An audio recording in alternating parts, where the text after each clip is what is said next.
Hello बच्चों, good morning and welcome to our channel. आज हम लोग करने वाले हैं इलेक्ट्रिसिटी वन शॉट रिवीजन। तो ध्यान से देखो, ध्यान से लिखो। ये सीबीएसई आईएससी दोनों के लिए है, तो किसी को छोड़ना नहीं है, मिस नहीं करना है। इसमें से बहुत कुछ सीखने को आपको मिलने वाला है। इसमें मैंने पोटेंशियोमीटर नहीं बताया, जो कि आईएससी वाले बच्चों के लिए तो है, लेकिन सीबीएसई में नहीं है। उसके लिए मैं बहुत सारे वीडियो मैंने पहले से बना के रखे हुए हैं, उसका लिंक मैं यहाँ पे डाल दूंगा बच्चों। तो पोटेंशियोमीटर आईएससी वालों के लिए भी हो जाएगा। तो आइए बच्चों, देखते हैं कि क्या क्या चीजें हैं जो हमारे को अभी देखनी है। लास्ट टाइम रिवीजन है, तो लास्ट टाइम रिवीजन के लिए छोटी छोटी चीजें हैं जो बच्चों से छूट जाता है और वो भूल जाते हैं कि अच्छा ऐसा भी कोई चीज है। तो मैं सब कुछ बताने वाला हूँ, छोटे से लेकर बड़े तक। बने रहिए और देखते रहिए इलेक्ट्रिसिटी 135 सीबीएसई आईएससी। तो बच्चों, सबसे पहले आपको मालूम होनी चाहिए कि छोटे छोटे क्वेश्चंस कहाँ से आते हैं। अगर स्टार्ट करते हैं इलेक्ट्रिसिटी, तो आपको ड्रिफ्ट वेलोसिटी का कॉन्सेप्ट, आपको फॉर्मूला मालूम होनी चाहिए। ड्रिफ्ट वेलोसिटी का फॉर्मूला होपफुली आपको मालूम होगा, I is equal to NEAVD। ठीक है, I क्या है? करंट है। N क्या है? नंबर डेंसिटी है, number of electron per unit volume. ये आपको मालूम होनी चाहिए। N क्या है? ये क्या है? Number of electron, number of electron per unit volume, per unit volume. E क्या है? Charge of electron. A है क्रॉस सेक्शन एरिया। अगर मेरे पास कोई ऐसा वायर है तो इसको बोलते हैं क्रॉस सेक्शन एरिया। और VD क्या है? ड्रिफ्ट वेलोसिटी है। यहां तक तो पक्का है। इसमें से क्या होता है कि ड्रिफ्ट वेलोसिटी के कॉन्सेप्ट को यूज करके हम लोग डिराइव भी करते हैं कुछ फॉर्मूले। ठीक है, तो वो भी मैं आपको बताने वाला हूं, तो ध्यान से देखना, क्योंकि ऐसे ऐसे क्वेश्चंस आते हैं। ड्रिफ्ट वेलोसिटी पूछा जाएगा on the basis of drift velocity concept, derive resistivity formula या रेजिस्टेंस फार्मूला या फिर ओम्स लॉ, कुछ भी आ सकता है हमारे पास। तो सबसे पहले आपको ये फार्मूला भी ड्राइव करने आपको आनी चाहिए, है ना। और ड्रिफ्ट वेलोसिटी से रिलेटेड जितने भी डेरिवेशंस है वो भी आपको आने चाहिए। मैंने पहले भी बनाए हुए हैं, लेकिन अभी भी मैं बताने वाला हूँ, दोबारा बता देता हूँ। तो सबसे पहले आप क्या करोगे? सबसे पहले आप एक डायग्राम ड्रॉ करोगे वायर का, ऐसा। ये वाला वायर हो गया। यहाँ पे आप एक बैटरी ऐसे दिखा दो, ठीक है ना। इस वायर की आप लेंथ ले लो L, और बैटरी की जो वोल्टेज लोगे V, और this end of the wire becomes positive and this will be negative. सीधी सी बात है, क्योंकि जो बैटरी का जो पॉजिटिव साइड है वो इस एंड से कनेक्टेड है, तो this end will be positive and this end will be negative. अब यहाँ पे क्या होगा? इलेक्ट्रिक फील्ड बनता है from positive to negative. Electric field बनता है फ्रॉम पॉजिटिव टू नेगेटिव। तो ऑब्वियस सी बात है, जो इलेक्ट्रॉन होंगे वो कहाँ भागना चाहेंगे? जैसे एक इलेक्ट्रॉन है, वो obviously against the electric field भागना चाहेगा, क्योंकि वो नेगेटिव चार्ज है। पॉजिटिव की ओर भागना चाहेगा कोई भी इलेक्ट्रॉन, राइट। तो ये मोशन जो है वो डायरेक्टेड मोशन बन जाता है। पहले तो रैंडम मोशन था, लेकिन इलेक्ट्रिक फील्ड के आने के बाद डायरेक्टेड हो जाता है ये मोशन। तो हम लोग डिफाइन कैसे करेंगे ड्रिफ्ट वेलोसिटी को? डिफाइन कैसे करेंगे ड्रिफ्ट वेलोसिटी? ड्रिफ्ट वेलोसिटी यहीं से स्टार्ट होता है बच्चों ये टॉपिक, कि ड्रिफ्ट वेलोसिटी को डिफाइन कैसे करेंगे। The average velocity with which electron move towards positive side of the conductor under the influence of electric field, that is called drift velocity. ठीक है, समझ गए? अब हम लोगों ने इलेक्ट्रोस्टैटिक्स के बेसिक में पढ़ा था, इलेक्ट्रोस्टैटिक्स के बेसिक में पढ़ा था, फोर्स जो चार्ज पे लगता है, इलेक्ट्रॉन पे लगता है, वो क्या होता है? E into charge. E into charge is what? Force acting on the electron. तो यहां से आप मास इंटू ए भी लिख सकते हो, एक्सेलरेशन। तो यहाँ पे आपको मिल सकता है एक्सेलरेशन का एक फार्मूला, एक ऐसा E/m, एक्सेलरेशन। ठीक है, एक्सेलरेशन को आप लिख सकते हो VD/t, ऐसे लिख सकते हैं ना, E/m VD/t। तो यहाँ से आपको ड्रिफ्ट वेलोसिटी जो मिलेगा वो E/m मिलेगा। तो ये फार्मूला भी आपको ध्यान में रखना है। ये इलेक्ट्रिक फील्ड का फार्मूला हो गया in terms of drift velocity. बिल्कुल सही फार्मूला है, आपको इस फार्मूले की जरूरत पड़ने वाली है आगे। ठीक है, चलो आगे बढ़ते हैं। करंट हम लोग कैसे डिफाइन करते हैं? करंट हम लोग बचपन से पढ़ते आ रहे हैं, चार्ज अपॉन टाइम है। ठीक है ना, चार्ज अपॉन टाइम है। और चार्ज की जो क्वांटिटी है वो कैसे निकालते हैं? Number of electron into charge of electron upon time, NE/T। ठीक है ना, NE/T। तो हम लोग जो कैपिटल N है इसको स्मॉल n से रिलेट करते हैं। कैपिटल N को क्या, स्मॉल n को क्या बोलते हैं? Number of electron per unit volume. ठीक है, क्या बोलते हैं? Number of electron per unit volume. ठीक है। और यहाँ जो हमने वायर लिया इसका क्रॉस सेक्शन एरिया क्या है, कैपिटल ए है, ठीक है। तो वॉल्यूम ऑफ द वायर क्या है हमारे पास, वॉल्यूम ऑफ द वायर क्या है हमारे पास, ठीक है। वॉल्यूम ऑफ द वायर है एरिया इंटू लेंथ, ये वॉल्यूम ऑफ द वायर है हमारे पास। तो अगर मैं लिख दूं n into volume, n into volume जो करूंगा तो ये टोटल नंबर ऑफ इलेक्ट्रॉन आएगा, और वॉल्यूम क्या लिखूंगा मैं, एरिया इंटू लेंथ, ठीक है ना। यानी कि मैं कैपिटल N को NaL नाल यहाँ पे डाल सकता हूँ, शॉर्टकट में नाल बोल दे, नाल। तो I मुझे क्या मिल गया, NaLe/T, ठीक है ना। अब देखो किसी भी इलेक्ट्रॉन की बात कर रहे हैं तो हम लोग क्या बात करते हैं कि भाई निगेटिव साइड से पॉजिटिव साइड से भाग रहा होगा इलेक्ट्रॉन, तो टोटल जो एवरेज डिस्टेंस हम लोग L ले लेते हैं, लेंथ ऑफ द वायर। तो डिस्टेंस अपॉन टाइम, इसको भी तो हम लोग ड्यूट वेलोसिटी बोल सकते हैं ना, L/T। ये जो L/T लिखा हुआ है इसको हम लोगों ने बोल दिया VD। तो ये हो गया NeAVD, करंट आ गया हमारा, करंट और ड्यूट वेलोसिटी का रिलेशनशिप आ गया, यही हमारे को चाहिए था। और दूसरा रिलेशनशिप आ गया electric field and duet velocity का रिलेशनशिप, ठीक है ना। थोड़ा सा आगे बढ़ेंगे तो इसी में पूछा जाता है ना कि ओम्स लॉ डिराइव कीजिए या फिर रेजिस्टिविटी डिराइव कीजिए, पूछा जाता है। तो आप वापस यहाँ आ जाओ, इसको आप अलग से लिख लो, I = NeAVD, पूरा अच्छे से लिख लो बच्चों, कोई भी चीज छोड़ना नहीं है आपको। तो सबसे पहले मैं यहाँ पे लिखने वाला हूँ एक और टर्म जो हम लोगों ने इलेक्ट्रोस्टैटिक में पढ़ा था। इलेक्ट्रोस्टैटिक में हम लोगों ने पढ़ा था, अगर आपको याद होगा, E = V/D, पढ़ा था ना, याद है? हाँ। तो यहाँ जो वोल्टेज है, यहाँ V है, इलेक्ट्रिक फील्ड E है, लेंथ L है, तो D की जगह L लिख लेंगे, इसमें क्या है, V/L। तो आप E को यहाँ से हटाओ एंड पुट इट V/L, तो जो ड्यूट वेलोसिटी आएगा वो कितना आ जाएगा, V/L आप डालोगे, E/m पहले से ही है, T पहले से ही, ठीक है। VD यहाँ पे नहीं चाहिए क्योंकि हम लोग ओम्स लॉ डिराइव करने वाले हैं। यूजिंग ड्यूट velocity concept we are going to derive Ohm's law, तो यहाँ तक तो आपको अब करना ही पड़ेगा, ये भी आपको करना पड़ेगा। यहाँ से VD क्या मिलेगा मुझे, I/NeA, यही तो है ना VD क्या है, I/NeA, तो यहाँ डाल देते हैं I/NeA, दिस इज VET/ml, ठीक है ना। तो V मुझे क्या लिखेंगे, V हो गया I/ml/n E²AT, I/ml/n E²AT हो गया V। अब हम लोग अगर ओम्स लॉ की बात करें तो V = I है, I के साथ जो क्वांटिटी है ना यही रेजिस्टेंस है, दिस इज द रेजिस्टेंस। तो यहाँ पे आप सीधा लिख सकते हो I × R, वो which proves Ohm's law, which proves Ohm's law, ठीक है ना, where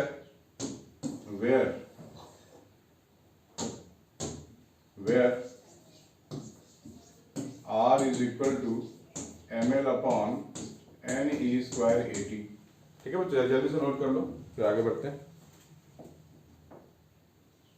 ठीक है ना।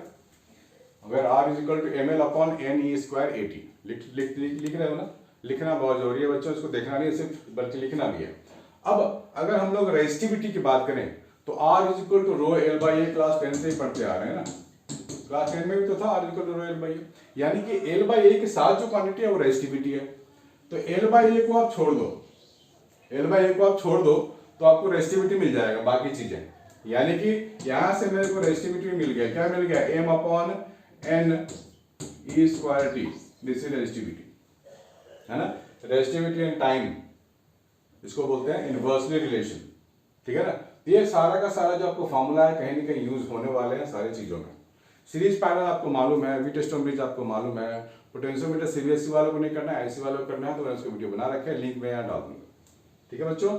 वीटस्टोन ब्रिज बड़ा इजी होता है, मीटर ब्रिज करना नहीं है सिलेबस में, मैंने सीबीएसई वालों के लिए, आईसी वालों के लिए तो मैंने बना के रखा हुआ है, मैं अभी लिंक यहाँ डाल दूंगा, आपको पूरा का पूरा कंप्लीट चीज सब कुछ मिलेगा, ठीक है बच्चों।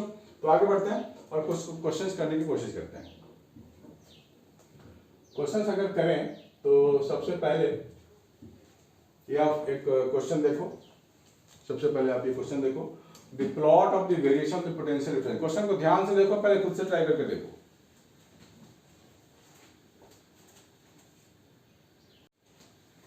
ठीक है बच्चों, पहले क्वेश्चन खुद से ट्राई करके देखनी चाहिए, क्वेश्चन आपको मिल चुका है, ट्राई कीजिए।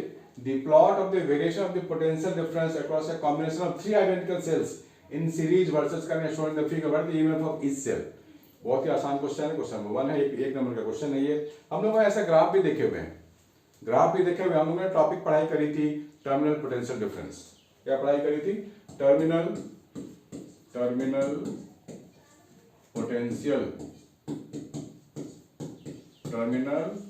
डिफरेंस, ठीक है ना। ये हम लोगों ने पढ़ाई करी थी किसी बैटरी के लिए। मान लो ये कोई बैटरी है आपके पास, ठीक है ना, इसकी ईएमएफ है ई और इसकी इंटरनल रेजिस्टेंस है स्मॉल आर, ठीक है ना। ये तो ये पूरा बैटरी है ना ये। तो ये क्या होता है, करंट जब ये बाहर देगा तो बैटरी की वोल्टेज कम हो जाती है, क्योंकि इसका जो इंटरनल रेजिस्टेंस है ना ये कुछ वोल्टेज को खा जाता है। तो टर्मिनल पोटेंशियल डिफरेंस हम लोग क्या लिखते हैं? E माइनस आई आर लिखते हैं, इसलिए टर्मिनल पोटेंशियल डिफरेंस। और ये इसी का ग्राफ है।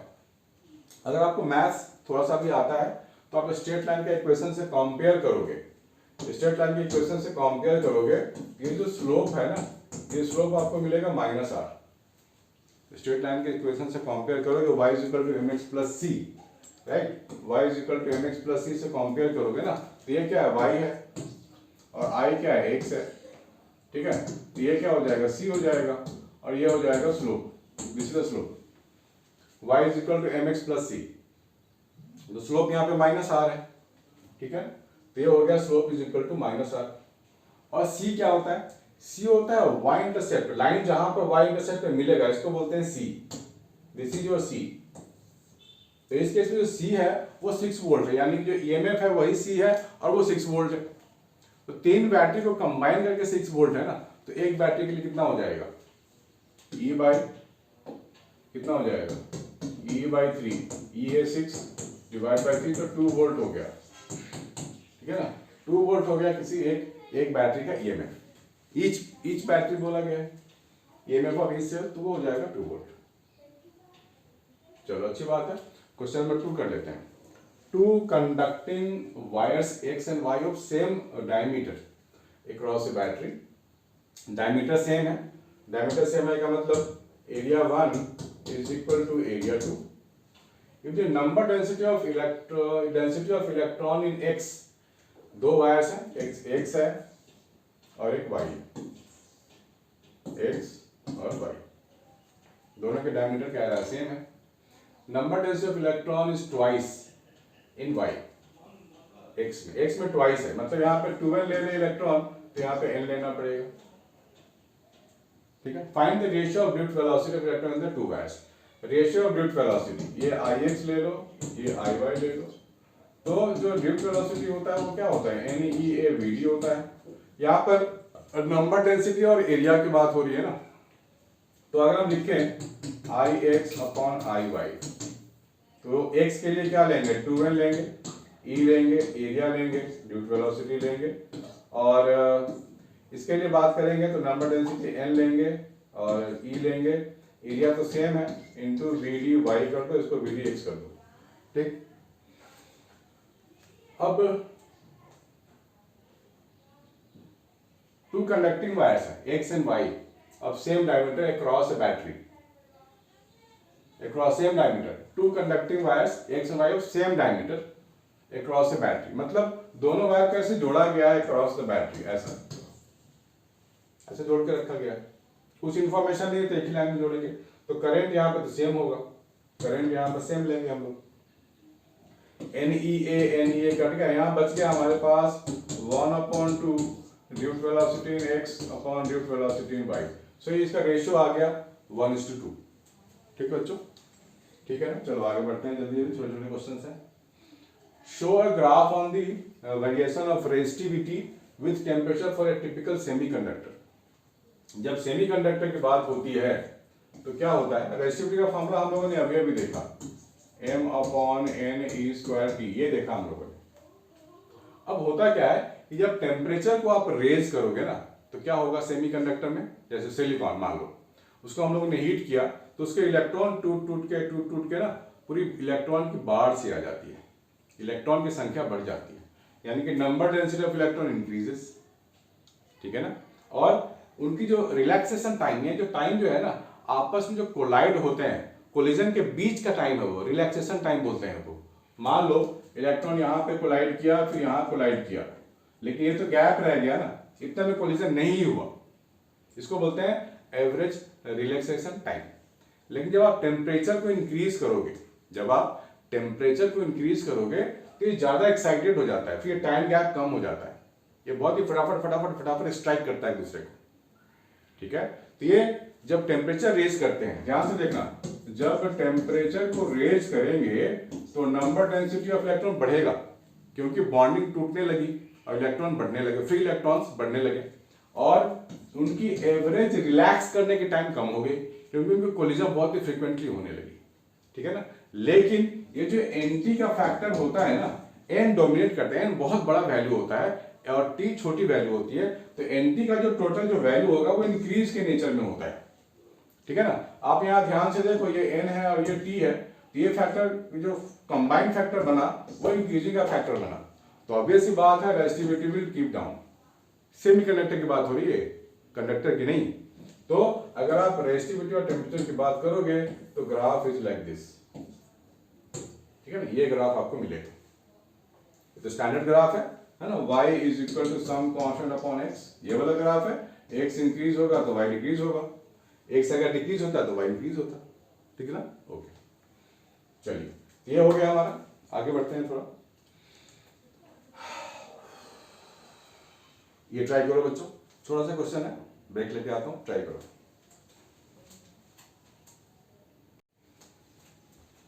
देखो इस तरह क्वेश्चन को बोलते हैं मेमोरी बेस्ड क्वेश्चन। क्या बोलते हैं? Memory based question. पहले बहुत बार आ चुका है, एक्चुअली स्कूल के इंटरनल एग्जाम में भी आ चुका है, बोर्ड में भी आ चुका है। यहाँ क्या पूछा गया है, to wires of equal length, one of copper and the other of manganese have the same resistance, resistance भी सेम है, which wire is thicker.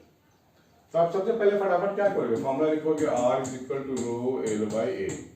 Thicker means मोटाई, मोटाई means area, area of cross section ना, ए क्या लिखेंगे, रो L by A लिखेंगे।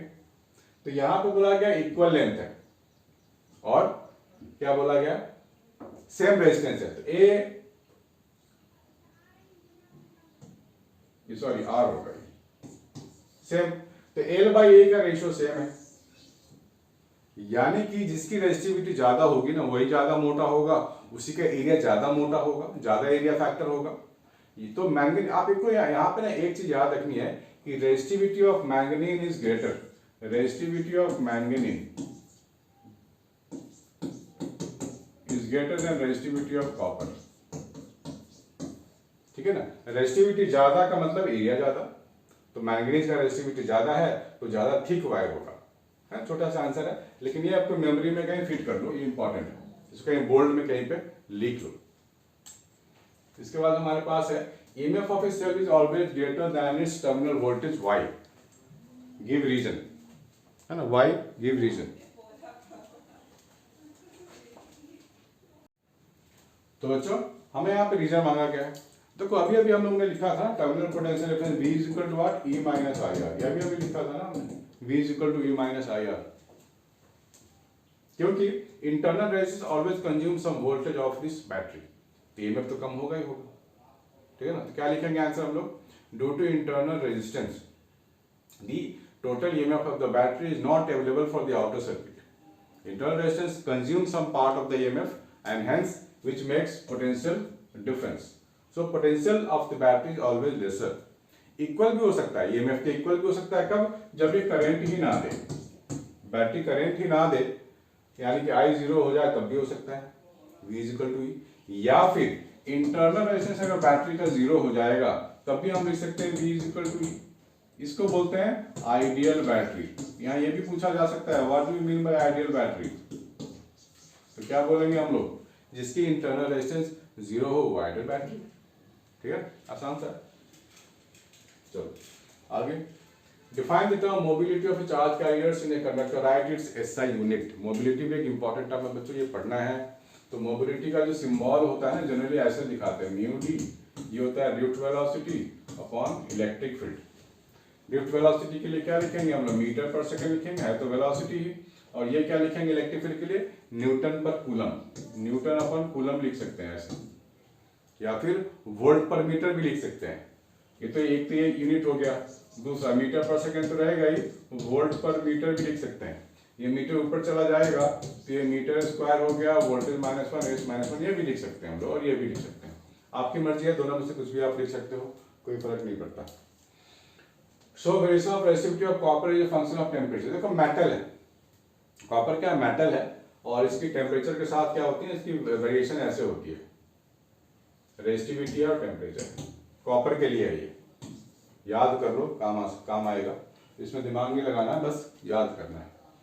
How does one explain increase resistivity of a real metal with decrease increase of temperature? अभी हमने किया, अभी हमने किया रेसिस्टिविटी वाला ग्राफ भी बनाया था सेमीकंडक्टर के लिए और समझाया भी था आपको, ठीक है ना। चलो प्लॉट द वेरिएशन और इंटरनल रेजिस्टेंस, ये क्वेश्चन भी हमने अभी किया था, इसमें एक टर्म एक्स्ट्रा है कि इंटरनल रेजिस्टेंस, तो इस ग्राफ का स्लोप फाइंड कर लो, आपको इंटरनल रेजिस्टेंस मिल जाएगा। स्लोप के लिए क्या चाहिए, 2 पॉइंट चाहिए, तो 2 पॉइंट मैं आपको दे देता हूं, ये पॉइंट हो जाएगा 0,6 और ये पॉइंट हो जाएगा 1,0, तो स्लोप यानी कि -r फाइंड कर लेंगे, क्या हो जाएगा 6 - 0 0 - 1 तो -6, तो -r = -6, तो r = 6 आ गया, ठीक है ना, 6 आ गया हमारे पास। अब 3 आइडेंटिकल सेल्स है ना, 3, ये तो कंबाइन आया ना, एक के लिए क्या हो जाएगा, डिवाइड बाय 3 कर दो, 2 ओम हो गया, ठीक है। चलो आगे बढ़ते हैं। 2 metallic wires of the same material have the same length but cross section area is in the ratio 1:2, A1/A2। हमारे को गिवन क्या है, A1/A2 इज 1:2, ठीक है। They are connected in series, अब सीरीज में तो करंट सेम होता है, तो लिखेंगे I1 = I2, ठीक है ना। सेम मटेरियल है तो रेजिस्टिविटी भी सेम है, same length, so L1 = L2, but cross section area अलग है तो रेजिस्टेंस अलग अलग होगा। Connected in series in parallel, compare the drift velocity of electron the 2 wires, तो ड्रिफ्ट वेलोसिटी का फॉर्मूला लिख लो पहले, NeAVD, 2 वायर की बात हो रही है, तो हमें यहाँ पर थोड़ा ध्यान देना पड़ेगा कि जब सीरीज में होगा तो क्या होगा। अब 2 रेजिस्टेंस सीरीज में हो तो करंट सेम है, ड्रिफ्ट वेलोसिटी का रेशियो निकाल लेते हैं, तो क्या लिखेंगे I1/I2, किसके लिए काम कर रहे हैं, सीरीज के लिए, ये तो 1 होगा, राइट, तो NeA1 नाम दे दो और ये VD1 नाम दे दो, NeA2 नाम दे दो और ये V2 नाम दे दो, तो A1/A2 क्या है, 1/2 है, ठीक है ना, ये 1/2 है, तो क्या लिखेंगे हम लोग, 1 = 1/2 VD1/VD2, तो VD1/VD2, ठीक है ना, यानी इसका रेशियो कितना हो जाएगा, यहाँ से 2 हटा के यहाँ लगा दो, 2/1, ये आ गया, ठीक है। पैरेलल में क्या होता है, पैरेलल में तो वोल्टेज सेम होता है, यानी कि I1R1 = I2R2, अब करंट सेम नहीं होगा, वोल्टेज सेम होगा, तो यहाँ से आप रेशियो निकाल सकते हो ना, I1/I2, पहले I1/I2 1 था, अभी 1 नहीं होगा, ये क्या हो जाएगा R2/R1। I1 की जगह मैं क्या लिख सकता हूँ, ठीक है ना। अब रेजिस्टेंस के बारे में थोड़ा सोचना पड़ेगा, R1 = क्या है, ρL/A1, ठीक है, सेम मटेरियल, और R2 क्या है, ρL/A2 है, ρL/A2, तो A1/A2 1/2 है, इसको डिवाइड कर दो, इसको डिवाइड कर देंगे तो R1/R2 ये मिल जाएगा A2/A1 यानी कि 2, रेजिस्टेंस का रेशियो R1/R2 मिल गया मुझे, ठीक है ना। तो I1/I2 का लिए मेरे को काम हो गया, ये हो गया 1/2, R2/R1 1/2 हो जाएगा, तो करंट का रेशियो मिल गया ना आपको। अब यहाँ पे आप ड्रिफ्ट वेलोसिटी की चीजें आप लगा सकते हो, ठीक है ना, ड्रिफ्ट वेलोसिटी की चीजें आप यहाँ लगा सकते हो, तो I1 की जगह क्या लिखोगे, NeA1 VD1 NeA2 VD2 that is 1/2, और A1/A2 भी तो 1/2 है, ये भी 1/2 है, ये भी 1/2 है, कट गया, तो आपको क्या मिलेगा, VD1 = VD2, हो गया, ठीक है बच्चों। तो इस सब क्वेश्चन को छोड़ना ही नहीं, बड़ा इजी होता है, ठीक है। आगे बढ़ते हैं। Resistivity of a good conductor हम लोगों ने अभी ड्राइव कर लिया, बिल्कुल वीडियो के स्टार्टिंग में ही किया है, ओम्स लॉ सब कुछ ड्राइव कर लिया हम लोगों ने उसमें। आगे बढ़ते हैं। और वायर ऑफ 15 ओम रेजिस्टेंस, चलो पहले ट्राई करो बच्चों, मैं पानी पी के आता हूँ। क्वेश्चन तो दिख रहा है बहुत अच्छे से। Question number 36, wire of 15 ohm resistance gradually stretched to double its original length, it is cut into 2 equal parts. ठीक है, तो किसी वायर को अगर हम खींच के स्ट्रेच करते हैं तो उसकी रेजिस्टेंस पे फर्क पड़ता है। ये हमने एक फॉर्मूला भी होता है, शॉर्टकट फॉर्मूला मैंने बताया था, R new is equal to n square R old. N है कितना फोल्ड उसको इंक्रीज किया गया है। मैं शॉर्टकट मार रहा हूं थोड़ा क्योंकि आपके लिए बहुत ही काम का ये चीज है। Gradually stretch to double its original length, double कर दिया गया है, ट्वाइस कर दिया गया है। तो एन को आप क्या लिखोगे, 2 लिखोगे ऐसे। तो जो आर न्यू है, आर न्यू है क्या हो जाएगा, 4 हो जाएगा, और आर ओल्ड तो 15 है, तो 60 ओम का रेजिस्टेंस मिल गया आपको। It is then cut into 2 equal parts. 60 ohm को 2 पार्ट में काटोगे तो 30 ओम के 2 वायर बनेंगे, 30 ओम और 30 ओम। These parts are connected in parallel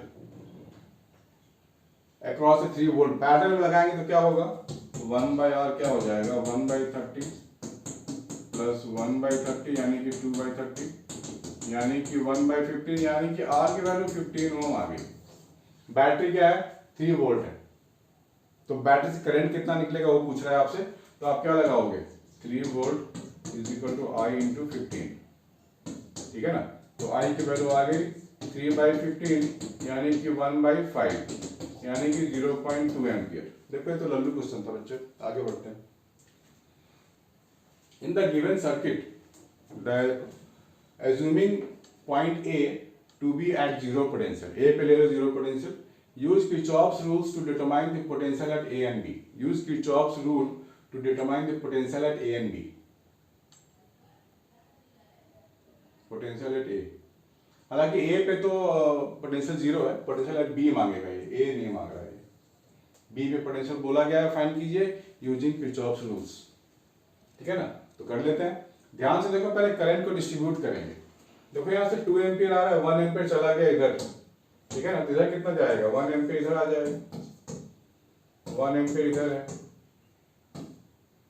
1 ampere इधर है, तो इधर 2 एम्पियर वापस चला गया। ठीक, अब देखो जब भी हमारे को किसी 2 पॉइंट के बीच में पोटेंशियल फाइंड करनी होती है, 2 पॉइंट के बीच में, तो बहुत सारे रास्तों को ट्रैवल करना पड़ता है। हमने किरचॉफ्स लॉ में सीखा था, ट्रैवल करना पड़ेगा आपको, रास्ता, ट्रैवल, पाथ। अगर मैं ए से बी ऐसे जाता हूं तो यहाँ पे मेरे को आर नहीं मालूम है। ठीक है, अगर मैं ए से बी ऐसे जाता हूं तो यहाँ R1 मुझे नहीं मालूम है। ठीक है, तीसरा पाथ बचता है ए से सी और फिर सी से डी से बी में ऐसे जा सकता हूं ना। ठीक है, तो किरचॉफ्स रूल अप्लाई कर लेते हैं। पोटेंशियल एट ए मान लेते हैं VA है, पोटेंशियल एट ए आप मान लो VA है। आगे बढ़ोगे तो बैटरी के पॉजिटिव साइड से बाहर निकलोगे तो +1 वोल्ट लिखोगे, फिर अगेंस्ट दी करंट हम लोग जाते हैं तो +IR लिखते हैं, +IR लिखते हैं, +IR लिखते हैं, अगेंस्ट दी करंट हम लोग जा रहे हैं। फिर डी से होते हुए डी की ओर जा रहे हैं तो नेगेटिव साइड उधर बैटरी से निकलेंगे तो -2 वोल्ट लिखेंगे और -VB लिखेंगे। रास्ता खत्म हो गया, ए से बी तक ही तो आना था, दैट इज इक्वल टू 0। अब बच्चे सवाल पूछते हैं यहाँ पर ये है कि सर VA को आपने पॉजिटिव लिया है, VB को नेगेटिव लिया, ऐसा क्यों? भाई किसी एक पॉइंट को आप हायर पोटेंशियल साइड ले लो यानी कि पॉजिटिव ले लो, और किसी एक साइड पे आप नेगेटिव पोटेंशियल ले लो, लोअर वोल्टेज वाला साइड ले लो, तभी तो करंट फ्लो होता है ना। करंट कहाँ फ्लो होता है, जहाँ पोटेंशियल का डिफरेंस हो, हायर लोअर। अगर दोनों सेम पोटेंशियल होगा तो फ्लो ही नहीं करेगा करंट। तो मैंने यहाँ पे एज्यूम कर लिया कि A is at higher voltage side, B is at lower voltage side. आप इसका उल्टा भी कर सकते हो, इससे कोई फर्क नहीं पड़ता। तो VA माइनस VA की पोटेंशियल 0 है, +1 +2 -2 इज इक्वल टू VB। तो VB की जो वोल्टेज है वो आ गई 1 वोल्ट। ठीक है ना, इसको सॉल्व कर, लिखित इक्वेशन है, 2 मिनट लगेंगे सॉल्व करने में हार्डली। ठीक है, हो गया। Calculate the current drawn from the battery.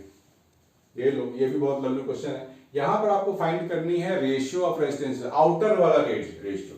ये 1/2 है, ये 2/4 है। आउटर रेशियो 1/2 2/4, ये तो एक ही बात हो गई, यानी कि बीच में कोई करंट नहीं जाएगा। तो बीच वाले सर्किट को आप हटा करके ना फ्रेश सर्किट ड्रॉ करो, बीच वाले को हटा करके फ्रेश सर्किट ड्रॉ करो तो आपको मालूम हो जाएगा कौन सीरीज में है कौन पैरेलल में है। ठीक है।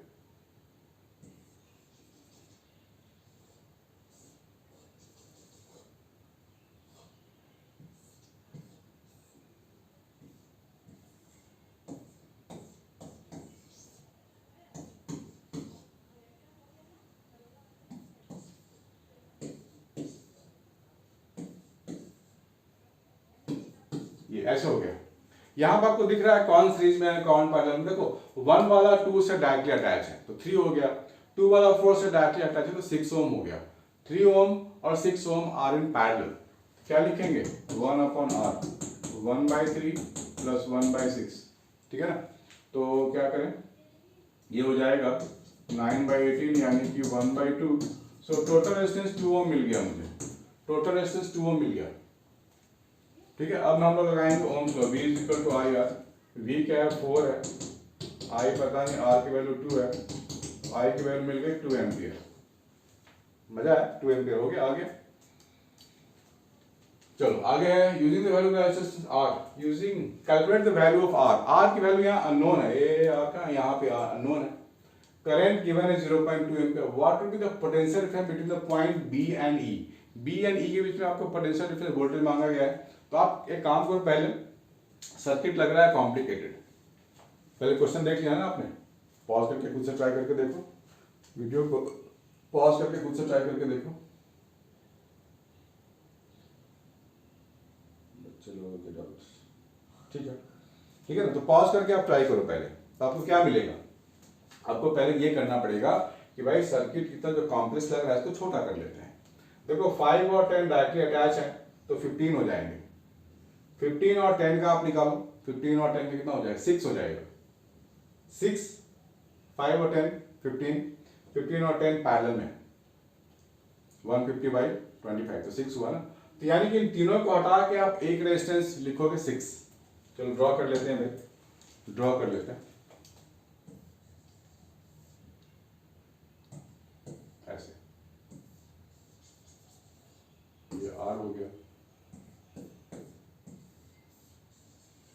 ये 30 ओम हो गया, और इधर क्या है 6 ओम।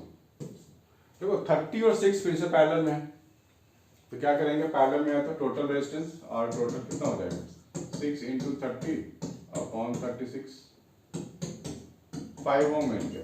इन दोनों का कॉम्बिनेशन आपको 5 ओम का मिल गया, ठीक है ना। एग्जाम में बिल्कुल ऐसे ही करना बच्चों, हर एक स्टेप पे न्यू सर्किट ड्रॉ करना, कभी भी आपको गड़बड़ी नहीं महसूस होगी, ठीक है। तो 5 मिल गया मुझे, तो इन दोनों को हटा दूंगा और 5 ओम यहाँ ड्रॉ कर दूंगा, ठीक है ना। 5 ओम ड्रॉ कर देते हैं, ये 5 ओम हो गया। करंट यहाँ पे गिवन है 0.2।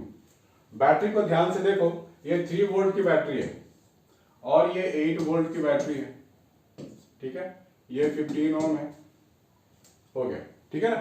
अब आप ध्यान से देखो बैटरी का कनेक्शन कैसा है, बिल्कुल अपोजिट कनेक्टेड है ना। मैंने पहले ही बताया था कि जब नेगेटिव नेगेटिव से जुड़ा हो या पॉजिटिव पॉजिटिव से जुड़ा हो तो हमें डिफरेंस ऑफ द वोल्टेज लेना होता है। Difference of the voltage means 8 - 3 5 volt.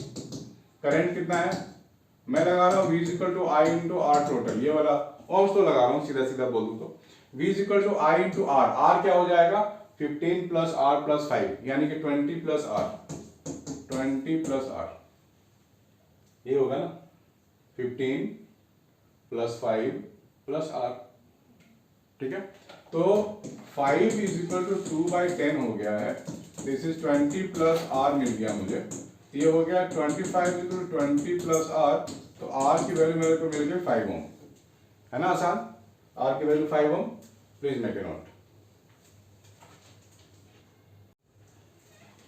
तो बच्चों ये था हमारा आज का लास्ट क्वेश्चन इलेक्ट्रिसिटी का। इसके बाद भी कोई डाउट रहता है तो आप मुझे जरूर कांटेक्ट करें, मेरे को अपने डाउट भेज सकते हैं, डेफिनेटली मैं रिप्लाई करूंगा आपको। अगर आपको पसंद आया तो लाइक कमेंट शेयर जरूर करना, अपने दोस्तों को भी देना और उनको भी दिखाना कि भाई इलेक्ट्रिसिटी पढ़ ले, एक शॉर्ट में हो जाएगा, ज्यादा आपको इधर उधर भागने की जरूरत नहीं है। तो मिलते हैं बच्चों नेक्स्ट वीडियो में, बाय एंड टेक केयर।